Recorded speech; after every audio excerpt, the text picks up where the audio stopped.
Hello，大家好，我係 Ken 啊。咁今日再介紹多一個手法啦，咁啊可以提升呢個苦靈紋啦，同埋我哋嘅蘋果肌嘅。咁首先我哋做法係點咧？由我哋嘅迎香穴啦，即係苦紋嘅起點啦，輕輕按壓住。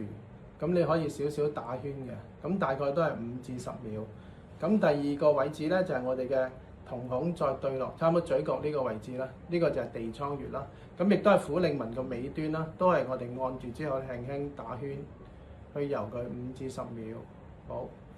跟住到我哋嘅眼角落嚟，去到我哋嘅顴骨上邊咧，輕輕向上頂。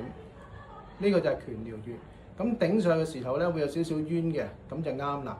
咁大概都係定住5至10秒。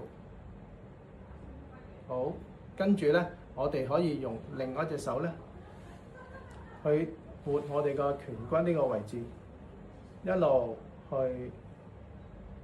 將個肌肉撥翻上嚟，去到我哋嘅耳仔呢個位置，去到耳仔，好，跟住最後啦，就係我哋輕輕掂住耳仔呢個位置咧，我哋用翻食指呢個位置咧，輕輕咧咁樣撥過去，將我哋嘅蘋果肌咧提升翻嘅可以啊，咁你都係可以到做5至10下啦啊，咁做完之後咧。